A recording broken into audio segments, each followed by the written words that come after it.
This should be a good conversation. My name is Michael Guyad. I'm a member of the ETF think tank at Title Financial Group. We help bring ETFs to market, and we bring great thought leaders like Mr. Porter Stansberry to do these shows with us every single week. And please make sure you support us by liking and commenting and subscribing and all this stuff that I guess the kids do nowadays. Let's do a quick round of introductions before we get into Porter and why everything is going to get really interesting in the coming months. Mr. Weisskopf, go ahead. Sure. So I'll keep it simple.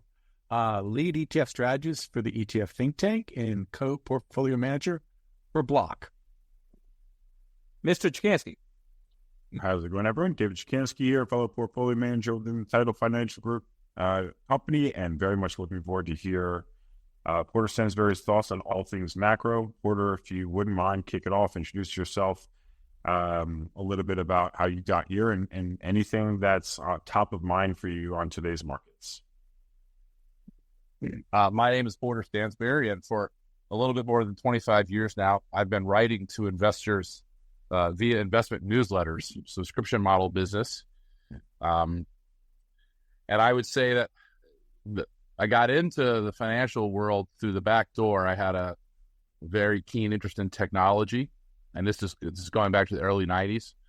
Friends and I, we were growing up, we're experimenting with programming and with Ethernet and things like that. So when the Broadcom and JDS Uniphase and Qualcomm revolution hit the markets, I had a little bit of an advantage because I understood how much scale things like wavelength division multiplexing were going to impact the structure of communications and computer networks. And from there, I built an audience and expanded into different areas. And what I would say I tried to do now is I try very much to find what is going to be the major economic force in our economy going forward. So even though I didn't have a background in energy, when I realized what was happening with the Eagle Ford in Texas, back in about 2009 is when I discovered that. I realized that, we had already discovered about 20 additional Persian Gulfs in Texas, and that oil production in America was going to soar. And that was going to change everything from politics to the economics of everything. And it was kind of funny because at the time in the newsletter world, that was when peak oil was all the rage. If you guys can remember that far back. So here I was seeing a tidal wave of new hydrocarbons coming down, coming down the energy infrastructure highway. And most of my peers in the newsletter world were still saying that the world was going to end because we're about to run out of oil. So when you find really good information, when you have a real good informational edge in the markets, especially when everybody else believes the opposite of what you know to be true, those are the greatest opportunities for investors. And those are the kinds of things that I've spent my career looking and doing. Ironically, some of the most obvious things I have found throughout my career have been shorts. I started writing about GE's fraudulent accounting in 2002 and wrote about it consistently for 15 years until, of course, the stock went almost to zero. Because of fraudulent accounting. I did the same thing in a similar way with Freddie Mae and Fannie Mac, most famously writing that they were worth less than zero in June of 2009, shortly before they spiraled into insolvency. That's not my intention. I'm not a doom and gloomer. I just look at the facts as I find them and draw my conclusions from there. So I'm very glad to be with you guys here today, and very interested in knowing what's going to happen next in the ETF world. I think that the evolution of ETFs has definitely changed the landscape of investing, especially for individuals. And you guys know way more about that than I do, so I hope to learn something from you. All right, so I'll start off. It's shorting is always an interesting thing. I always say it's dangerous, but if there's some real fundamental reason, I can obviously see the reason to short. Since you mentioned that example and you having written about it for so long, is there anything now in today's environment that is reminiscent or that you'd say to yourself, you know what, this could be something that maybe down the line is either seen as a fraud or could have a real dislocation? Yeah, ironically, there's only one major blue chip stock I've been writing negatively about for most of the last, I would say, 3 years, and that is Boeing. And I predicted, well over 2 years ago, that Boeing would collapse and would go to zero, and that it would do so because this entire culture of engineering had been corrupted by the same leadership at GE that conducted the accounting fraud at GE, moved over to Boeing and was conducting the same kinds of accounting. Now, I'm not alleging that Boeing is an accounting fraud situation. I'm alleging that Boeing's focus on financial engineering instead of aerospace engineering is going to have cataclysmic impacts for its shareholders. I think that story, I started writing about it long before the plug blew up, and even before the planes crashed in 2019. So, when you talk about individuals, you can often say that character is destiny. If you meet someone in business who has a fundamentally bad character, if he's cheating on his wife and lying to his friends and cheating at golf, that guy probably is not going to have a very good life. And I say the same thing about corporations, which is the culture is destiny. You're not going to succeed in a space like in an industry like aerospace unless the entire leadership of your company is focused on the mission critical aspects of your engineering decisions. And it's very clear to me and a lot of other people, including a lot of contacts at the company who have reached out to me over the years, that Boeing's culture has completely been destroyed by the merger with McDonnell Douglas. And I know now that's in the papers and everyone is saying that. But I just would like to point out that I've been writing that for at least 3 years. And it seems like the media has come around to my way of thinking. Now, the interesting thing about that is everyone says, oh, Boeing can't possibly go bankrupt because X, because Y, because Z. Well, they said the same thing about GE. They said the same thing about Fannie and Freddie. They said the same thing about lots of companies that I have said are fundamentally broken. And it's just not true. If you look at how much money Boeing has borrowed and how much stock they've bought back, they've put themselves in a very precarious financial situation. And there is no way they're going to be able to ramp up production enough to afford the debts that are coming due over the next 4 or 5 years. So that situation is just getting ripe. Going back further in my career, there were, I'm not a short seller. I don't focus on shorts. But there are just certain things that, I like shorts where it's inescapable. There is no way out for Boeing. There is no way it can ever afford to repay those debts. If you look at the cruise lines, if you look at Carnival Cruise Lines and Royal Caribbean Cruise Lines, and you look at how much debt they brought on to stay afloat during COVID, you can also see a situation like that where it's hard to imagine how the equity holders are going to survive. Then I'm not saying that they're going to stop running cruise ships. I'm saying that the debt holders are going to end up owning that company. And so if you're in those stocks, my best advice to you is watch the bond prices, because if the bonds are not trading above par, that stock is not going to be worth $1. Very interesting. We're at the part of the market right now where everyone's looking for the roll-down effect of artificial intelligence and how it'll either increase the top line or make a company more efficient. There's also a lot of chatter going out around there about how it might actually be a short-term play for some of these companies, because while they might attract a lot of new eyeballs onto their platform, they might actually very quickly be themselves out of business. So I'll give you an example of something like Adobe, which is being integrated right now into Microsoft Copilot, right? Which you could in theory say is really good for Adobe in the short run. But in the long run, isn't Adobe just going to be kind of an offering within a larger platform given all of this AI technology push? So what is the yin yang on that, and what companies might you be concerned with in that space in the next 3 to 5 years? So I'm 51 now, and I laugh about that because when I got started in this business, I was the young kid who knew all about the technology. That was they brought me into Bill Bonner's group at Agora specifically to write about tech because I was the only one who understood it.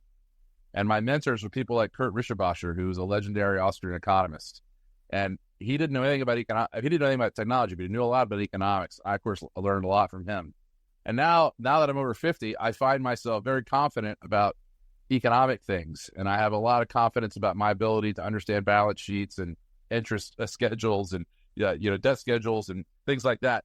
I have very little confidence in my ability to predict the impact of something as revolutionary as AI. But I would say this is the third major technological wave that I have lived through. So I lived through the microcomputing age, right, where computers got put onto chips, and the Intel, what was it, the Intel 7007, whichever one it was back in 1971, 72, that really began to change everything. and watching that process happen through the 80s and 90s. And then I had a front row seat to the fiber optic revolution, which I would say is the second big wave that happened, of course, beginning in the early 2000s, and then to the present day, basically. And this is the third. And this wave is, believe it or not, the natural evolution of Moore's law and what I call Gilder's law, which is the explosion of bandwidth thanks to fiber optics and light wave communications. So this was going to happen, and people I know that are theorists have been talking about it for more than a decade. My top tech analyst, David Lashmet, has been writing about AI for at least 10 years. So it's hard for me to believe that the folks at Adobe and at Microsoft don't have a good idea of what's happening and aren't planning for it appropriately. But of course, the innovator's dilemma exists, and it could be that AI simply wipes out businesses. One of the things I shorted most successfully early in my career was Kodak. And Kodak was the easiest investment decision I ever made in my life because I'd use a digital camera. There is no more future in chemical film. And so I wonder about things like Google's business, not YouTube. And I mean, Google has so many businesses, but I worry about the core search business. It seems to me that in a very short amount of time, we're never, ever going to use the search engine again. We're going to ask our AI assistant for whatever it is that we need and go from there. So I think there's a lot of businesses that are going to be impacted. I don't trust my ability to forecast that accurately. It's just impossible for me. And again, just want to reiterate, having lived through the microcomputer revolution and then having lived through the telecommunications revolution, the one thing I'll tell you is it's usually not the current leaders who will end up being the leaders by the time the revolution is finished. So going into the microcomputer revolution, IBM was dominant. Coming out, it was Microsoft. Going into the telecommunications revolution, I would say that the forerunner of AT&T, Southwestern Bell, was a very dominant business. But coming out of it, not so much. And of course, the actual AT&T, the long distance company, was destroyed within a number of years. It was no longer here by 2005. So my instinct tells me that the leaders of the previous tech revolution is unlikely to be the leader coming out of the current revolution. But again, I wouldn't put much stock in that forecast if I were a listener listening to Porter Stansberry. What I would say is that there are all kinds of businesses whose margins are about to get enormously better because of this technology. And the lists of companies that are going to benefit from this are very long, and it is truly, it'll be a great thing for productivity, be a great thing for the dollar, be a great thing for our dominant economy. It's very bullish for the markets. But if I was an investor, what I would try to do is find companies that are providing basic goods and services whose margins can be completely transformed by AI. And we're continuing to look for them, and we're going to keep searching. But it's awfully hard for me to recommend something like an AMD relative to an NVIDIA, or a Supermicro relative to I don't even know who Supermicro's competition is. But that's just not what I just don't know how to do that. So Porter, I love the optimism. I personally enjoy optimistic people in general, and that's the way I am. You touched on AI because David asked a great question. Do you have views also on blockchain? Because I think, obviously coming from my vantage point, I think blockchain or tokenization is going to transform industries as well, whether it's real estate, asset management, banking, God, I just hope healthcare. What are your views around that area? I agree completely.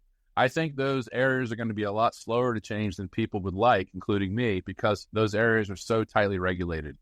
And as you can see by the sentence that they gave SBF today, the government's still going to try to convince everybody that anything relating to crypto is a crime and needs to be punished. I could not believe, I'm not trying to change the subject. I agree with you about tokenization. I have been a fan of Bitcoin for almost a decade. I was certainly late to the party. I didn't buy it at $100, and I didn't buy it at $1 either. And my friend Tom Dyson begged me to. So, all the things we could have done if we weren't so soon old and too late wise. But the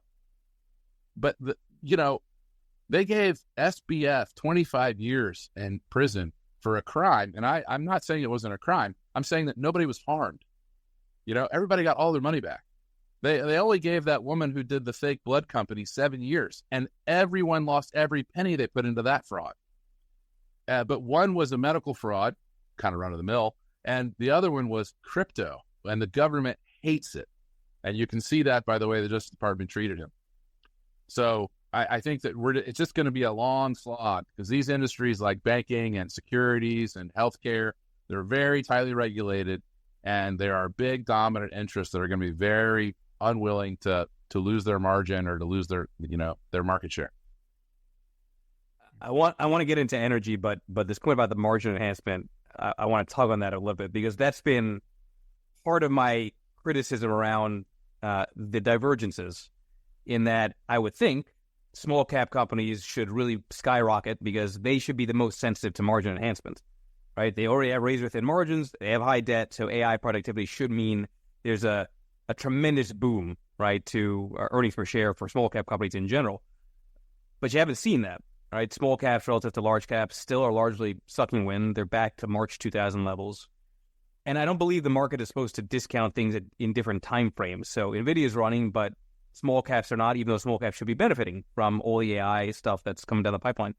What explains that disconnect? What's it going to take for that margin enhancement story to really show itself in most other smaller stocks? Well, I'll tell you a fun story about all that, just by the way the technology changes big industries. I remember when the internet first came out in mid-90s, and I was working for Bill Bonner, Agora, which is a large global publishing company. And, he said it wasn't going to change anything. It was just basically a fancy fax machine, is what he liked to call it. It's just a slightly improved fax machine. It doesn't change our business at all. And of course, the internet revolutionized everything about financial news and newsletters and everything.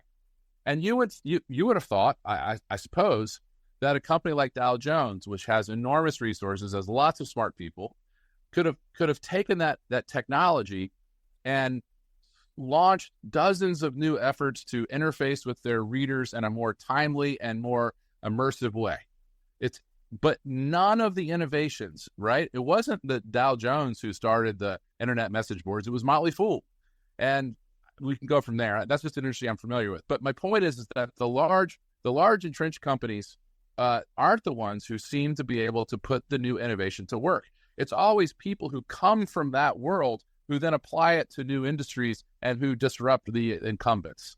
And so I think one of the reasons why small caps haven't rallied in particular is because it may not be their business models that are able to put the new efficiency to work. It may be entirely new businesses that are venture funded that you haven't heard of yet, and that actually place them in a more precarious competitive position because they don't know how to put that new technology to work, because the technology itself is changing their model.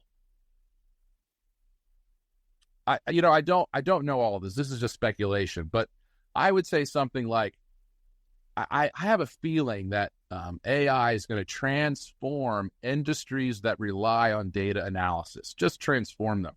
Think about oil and gas. Think about horizontal drilling. Think about reserve management.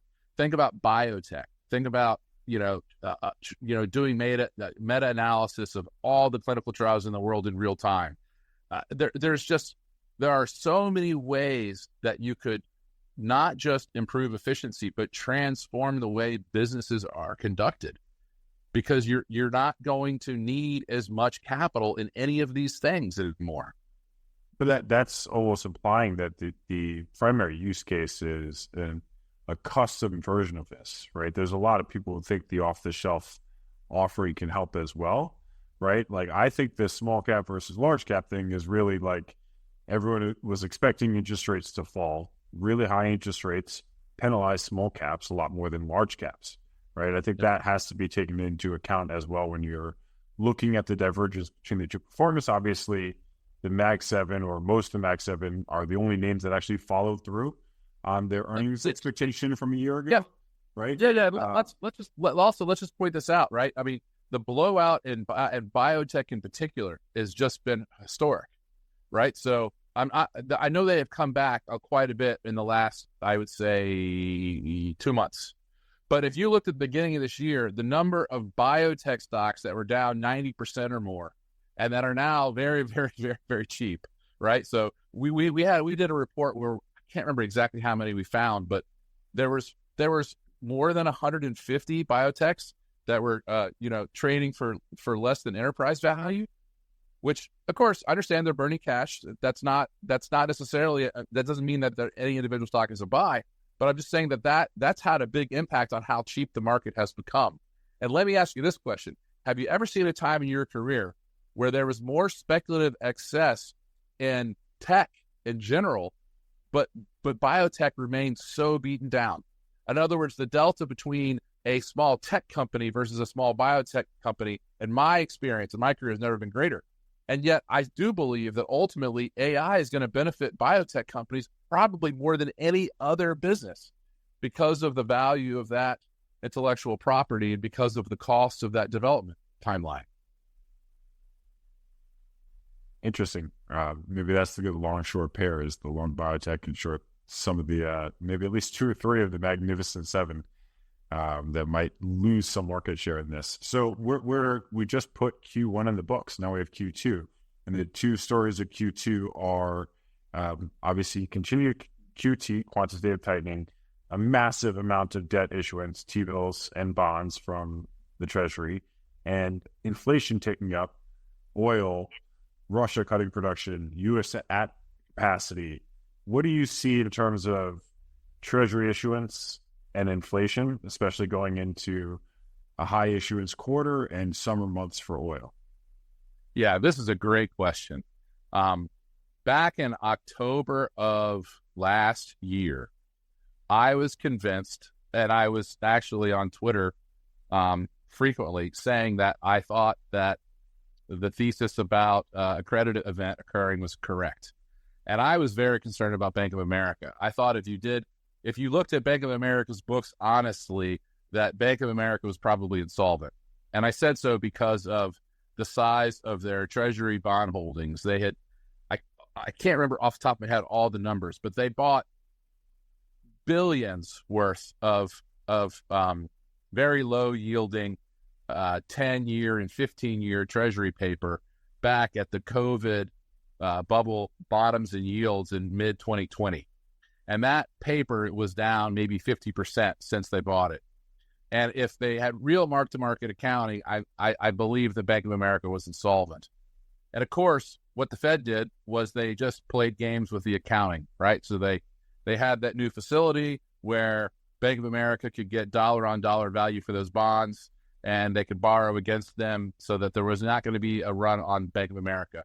And so that the bank run that we saw that began with the Silvergate and who were the other banks that failed? Silicon Valley Bank, SVB, and then the one in New York, First.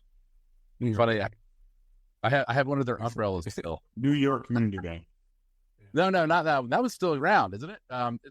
No, it came back. Yeah. No. First something.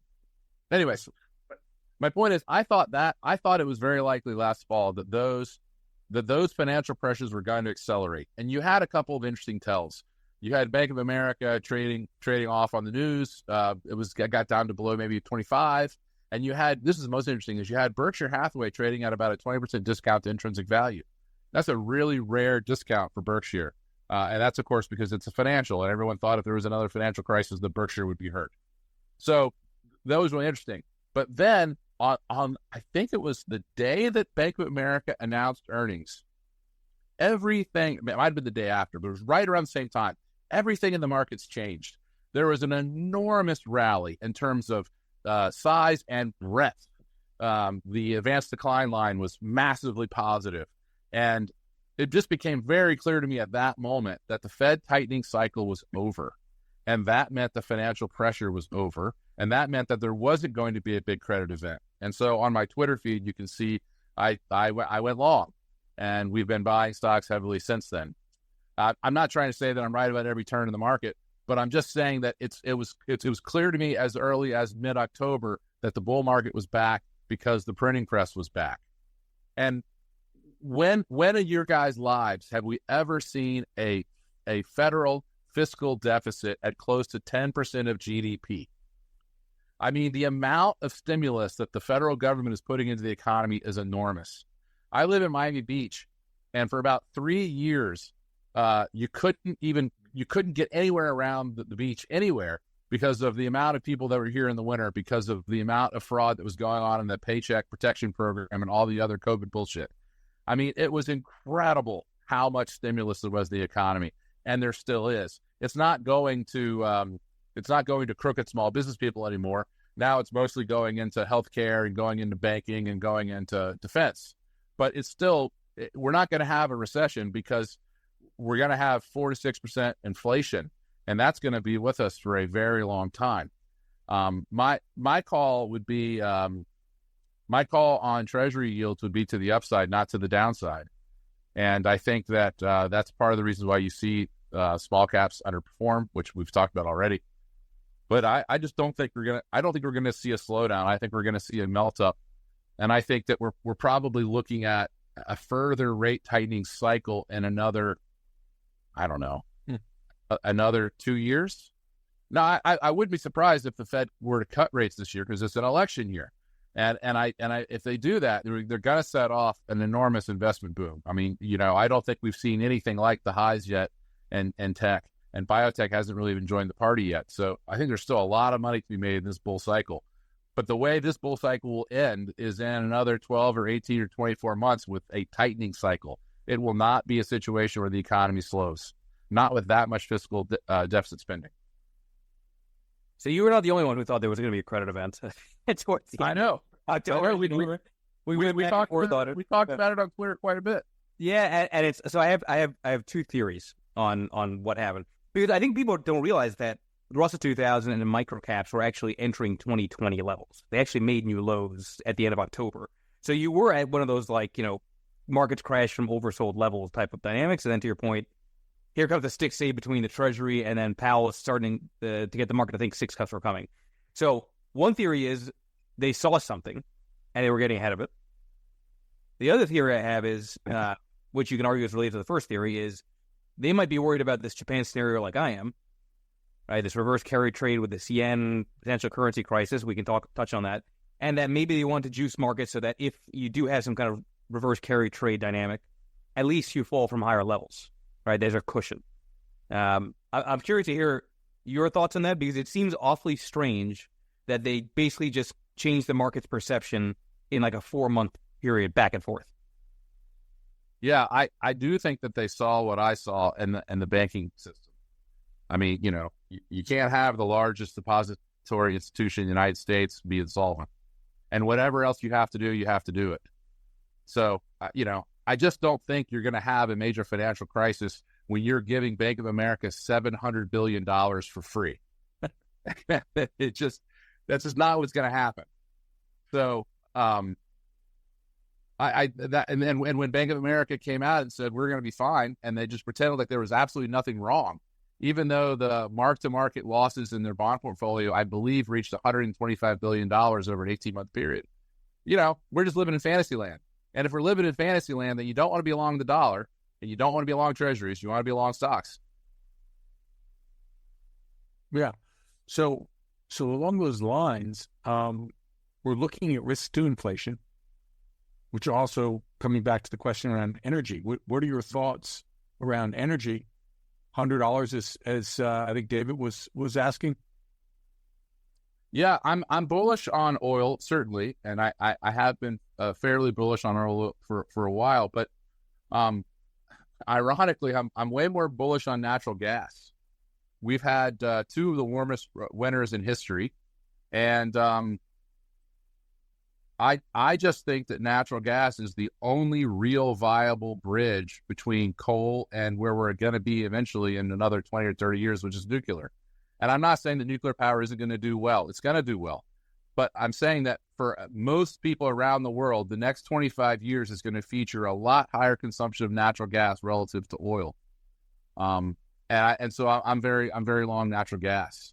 But that's not to say that oil's not going to do well too. As the dollar weakens because of inflation, and as the U.S. economy heats up, you're certainly going to see more consumption of both.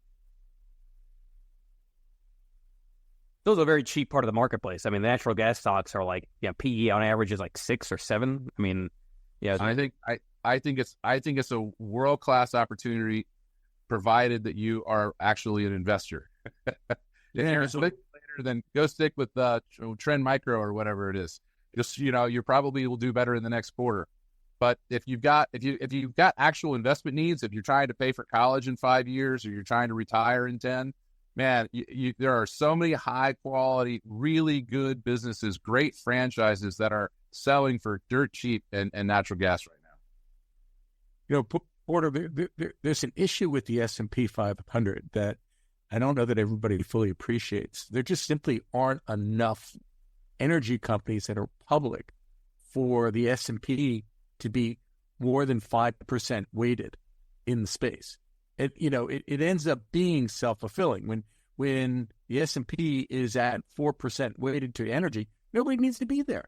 That's I hear you loud and clear. I absolutely hear you loud and clear. And I'm sensitive to the fact that you guys are money managers. You run ETFs, and quarterly results matter, and how you perform this year relative to benchmark matters. I actually really try to avoid any of that kind of thinking or analysis in the work I do. I'm trying to serve investors. And I'm not saying that you don't. I'm not criticizing you. You that's the world you live in. But I'm just saying, if you, I don't know how many different businesses I've either bought or started. Let's say there's a dozen. I never one time in my life started a business and thought, I really care what the value of this business is by next quarter or next year or even 3 years. I build businesses, and my goal is to have something valuable in 3 to 5 years and have something great by 10. It takes time. And right now, if you look at EQT, I'm talking my book. I've been recommending EQT for a while. But if you look at EQT, it's trading at about 4 times its actual cash earnings. And I understand cash earnings don't matter because it's got to replenish its reservoirs. But it's sitting on the largest acreage in the Marcellus, which it got for free because Chevron bailed on it. Chevron took an $8 billion write-off, but EQT only paid $800 million for the assets. This thing is one of the most valuable energy resources in the whole world, and it's trading at 4 times cash earnings. So I don't care if the stock market even opens or not. Over the next 4 to 6 years, EQT is going to either buy back 100% of their stock, or they're going to pay me 150% of cash in the form of dividends. And I'm okay with either outcome. By the way, just to be clear, I love that philosophy. I think that's the right philosophy. You can't think quarter to quarter. It's a real dangerous game. Sorry. Right. But just look what EQT is continuing to do. The market doesn't care. I get that. And I'm not saying the market's going to care. But look what they've done in terms of their cash from operations, in terms of their operating margins. Look at their hedging strategy. It's been excellent. And then figure out what that business is worth. And I come up with a figure that's at least 3 to 4 times the current share price. So I'm happy to sit there and take the dividend and wait, because I do know there is no way the world economy continues to function and grow over the next 5 to 10 years without a hell of a lot of natural gas being produced out of the Marcellus. It's not possible. I think Weisskopf's point, and by the way, you're always welcome to pick a fight with Weisskopf. It's great for views. So by all means, at any moment. I think what he was referencing is because it's such a low weight that the broader equity index is not the equities that you might be represented in are the ones that can't really hold up in that scenario. What we saw in the fall was at a certain point, yields get so high that the relative value seen in equities just disappears. And you have, quite frankly, a whole lot of boomers that are like 5% for the next 10, 20, 30 years. I can lock that in. Like, I'll take that. So how do we get in a world where natural gas is spiking, yields are higher in the short term, and this is still going to be good for equity markets? At a certain point, a certain amount of yield and inflation, when, as Dan referenced, those energy companies are not in the index. You could argue that the last buoyancy of equities in inflationary environments had a much higher starting point of like allocation to energy in their indexes at that point, right? So now we're the big tech companies. What does that happen? What if you saw what happened to utility stocks when yields were near 5% in the 10-year last year? They went haywire. They had multiple like 2 standard deviation days on the downside because they were like, wow, we have a lot of fixed payments priced in for the next 10 years. So did all the preferreds. Exactly. Preferreds, especially the financial preferreds, which is most of them. They got absolutely slaughtered in October. Nonsensical trading. Looked like forced selling. Yeah. So how do you see equities high with gas high with yields rising? How do those three happen at the same time and not affect some portions of the equity market? I just think you're going to see a big bifurcation in the market, which is exactly what you've seen. And I'm not trying to predict the future by looking at the past, but if you have a higher inflation environment, then on average, PE multiples have got to get compressed. So I think you're going to, the companies that can grow fast and can justify a high PE multiple, those multiples can go even higher. But for most companies, that PE multiple is going to be compressed. So it's going to be kind of a situation where unless you're growing revenues and operating profit 20 to 30% a year, you're going to be compressed. Look at Whirlpool's results as an example of this. Very good business, very good margins, going to continue to grow, but it's going to be. Or look at Hershey, for example.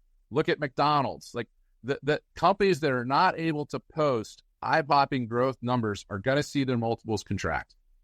For sure, because if you've got, I don't think I'm really out of consensus, but I think by the time the next president is finished with his 4-year term, whether that's, I'm at Mar-a-Lago, so whether that's Trump or whether that's Biden, the next president, you're going to see 10-year U.S. paper trading above 7% interest rates, and that you think the 5% threshold was bad, the 7% threshold is Armageddon.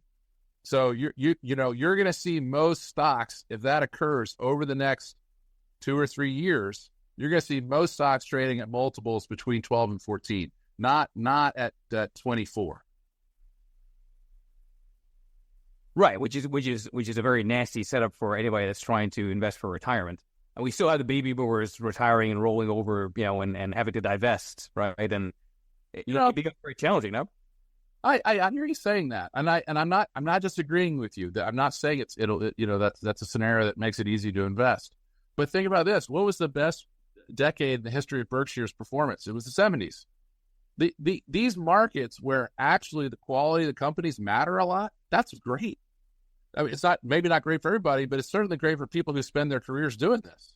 I mean, I'd love to be in a situation where you see something like ExxonMobil trading at 12 times earnings. But you see something like EQT that was trading at 4 and is a growth stock now trading at 16. That's fine with me. EQT is a better business in a lot of ways. I don't want to argue with the ExxonMobil people. It's a great business too. But I'm just saying that I think you're going to actually see a lot more discrepancies in quality because growth and quality is going to matter a lot more in an inflationary environment.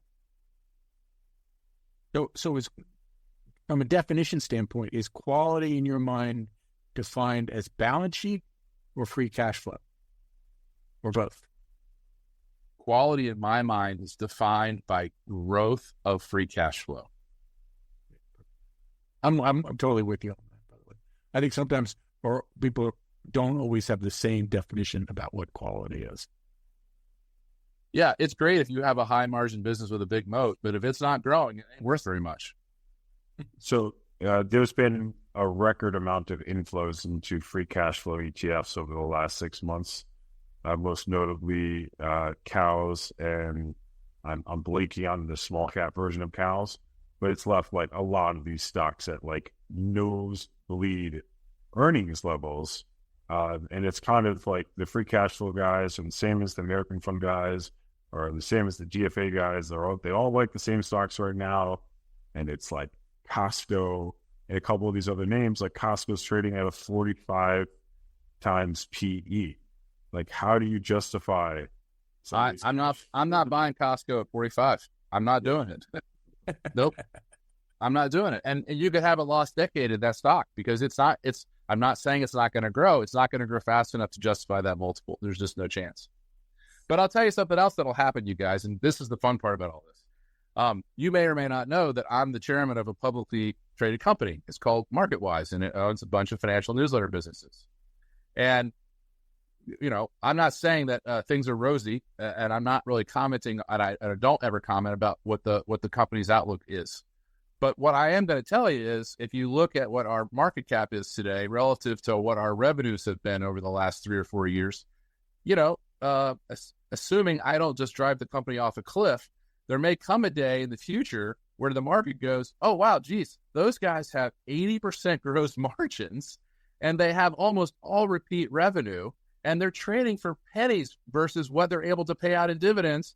And again, this is hypothetical. I'm saying if in 2 or 3 years we come out with a 50-cent dividend, there'll be a day where that stock goes from $2 to $7, and you won't know when that day is going to come. Of course, it may not come, but I'm only using my company as an example. I'm not saying that's what I believe is going to happen.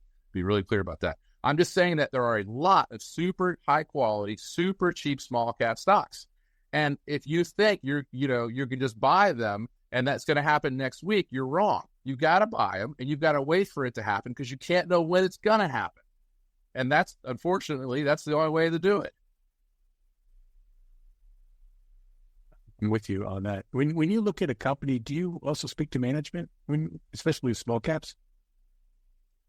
I personally don't, but our analysts do.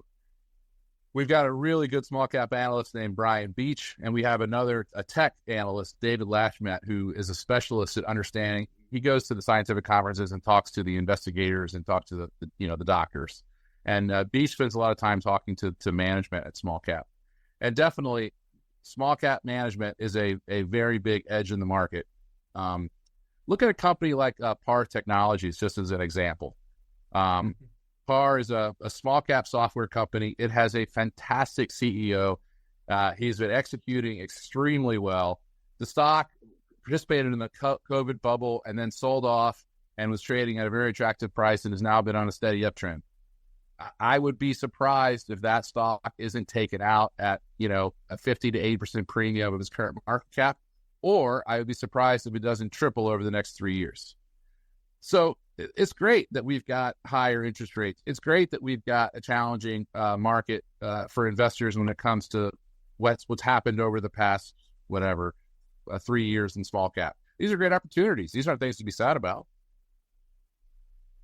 I want to pivot to REITs, office REITs, and all the concerns around that. Because if we're going to get to that 7% 10-year yield, you would think REITs would not do it. Yeah, they're going to get destroyed, right? But is there an argument to be made that REITs are now attractive? I mean, it's a contrarian trade to be on the long side. Not to me. Yeah. In fact, I've got a really good, famously good distressed debt analyst, Martin Fridson. Have you guys ever heard of him? He set up the high yield research departments at both Merrill Lynch and then later at Morgan Stanley. And he's in his 70s now, and there isn't anything about high yield that he doesn't know. So one of our projects for this year is going to be looking at all of the debt structures of all the office REITs and figuring out who really owns them, the shareholders or the debt holders. And I think you probably know my bias. It's going to be it's what makes the market is opinions.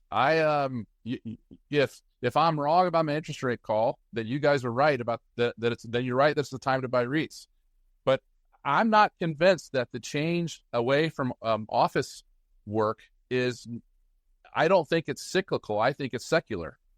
I don't think that my children will work in offices the way that I spent 30 years of my life in an office. I just don't believe it. I mean, I'm sitting here having this meeting, and I've been meeting with people all day sitting at this resort. Why would I go to my office? Dude, I've been doing it for a decade. I couldn't agree with you more. And it's a cost that the corporation doesn't need to bear. If people are happy to have home offices. And listen, if you're doing a startup or you're doing something that takes, a lot of creative work, then you're going to have a joint workspace somewhere. I understand that. But let's say that you get rid of 75% of demand for office space. Tell me how those REITs are going to look in 10 years. Woof, it's going to be ugly. I don't want to step in front of that. I don't want to step in front of that freight train. That's like people telling me when I was short Kodak that Bill Miller was long Kodak and he's beat the S&P 500 for 10 years in a row. Well, that don't mean that you need a chemical film camera. But it does sound like you believe the duration trade is the scarier trade before the credit trade, right? So it's not like the banks that people are hunting with credit risk. It's the banks that, whether they still don't have to mark to market or not, they just have their capital and it just gets further tied up to the end of time. Yeah, yeah, exactly. They have that duration risk, and that will make it difficult for them to hang on to deposits, except for people don't bank at Bank of America because of the deposit rate. They bank for the checking account, so it's not a rational market. If it was a rational market, then Bank of America would already be out of business. Why would you accept, I think they're paying 0.8%. Why would you accept that? You can go get a 10-year treasury at 4.5%. You wouldn't. So yeah, I don't think we're going to see a banking crisis around this, because the Fed and the Treasury, I'm not sure exactly who promulgated the new facility. It was probably the Fed. But the Fed said, here's all the cash. We're going to pretend like you don't have any duration risk. And the impact of that has to be inflationary, fellas. If we didn't get a recession because the Fed printed a bunch of money and gave it to the banks, it makes it a whole lot more likely that we're going to see more inflation, doesn't it? Yeah, I mean, it is the analogy of the second wave of inflation from the 70s. It's that chart everyone shows. It parallels. Yeah, I don't know if we're going to have as much inflation now as we had in the 70s, because there's a lot more productivity. Yeah. There's a lot. The economy is a very different animal. But there's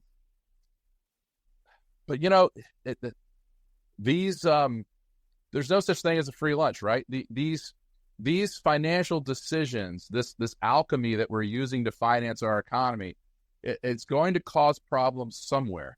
We've decided that it's not going to cause problems in the banks. Okay, so where's it going to cause problems? Well, I'll give you an example. I've mentioned Berkshire Hathaway a couple of times in this call. There's no finer business mind in the world than Warren Buffett, and he writes a masterclass every year in his letters. And this year in his letter, he admitted something that I've been very critical of him since I started writing that Buffett should spin off the power companies and the railroad in 2018. So I've been writing about this for 6 years.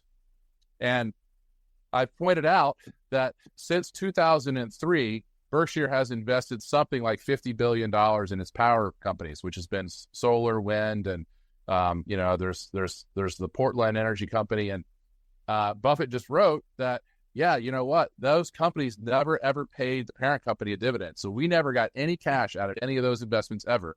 And we just heard from the local authorities that they're going to make us wholly responsible for the damages caused by the wildfires that our power lines started.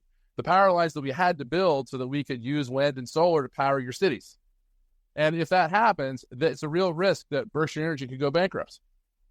And then, of course, the railroad, Buffett finally admitted that not only has it been a terrible investment, but that the margins on BNSF, his railroad, have gotten worse compared to their peers every year he's owned it.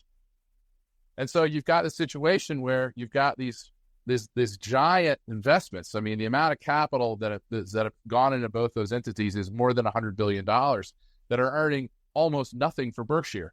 And there's really no way for him to sell them. So what I suggested that he do is spin them off into a new entity that can be financed with debt to free up the insurance companies and the stock portfolio, which you can't load with debt because of the insurance companies.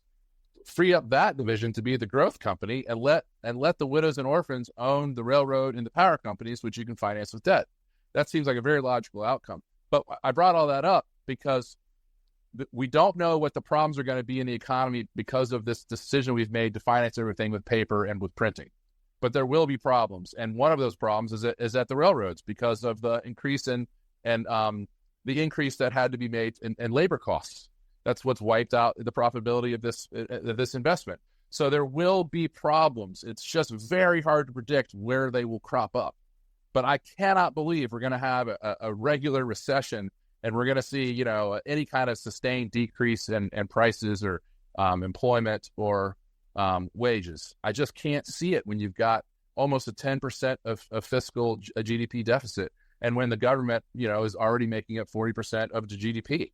They want to keep printing.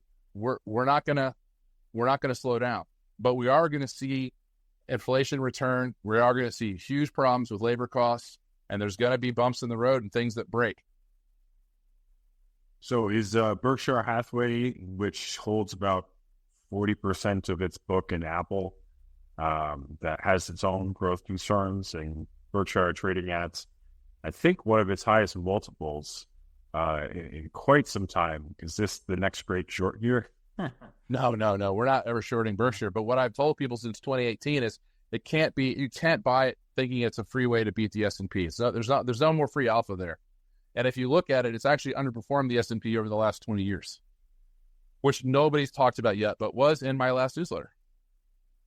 Speaking of that, that's a good place to wrap up. So, Porter, for those that actually want to read more of your thoughts and get access to all the different publications, what's the best source for them? Just go to Porter and Company research.com, and you'll find my little boutique newsletter business that I still write and run myself. You can also, of course, go to MarketWise, which is the big public company, and they've got dozens and dozens of good analysts. But if you want to read me, go to porterandcompanyresearch.com. Fantastic conversation, folks. This will be edited as a podcast and on our YouTube channel at ETF Think Tank, and appreciate everybody joining. Go enjoy Mar-a-Lago, Porter. Yes, thanks so much for having me, guys. It was great fun talking with you. Cheers, everybody. Thank you. Thanks, Porter. Bye-bye. Thank you. Bye-bye.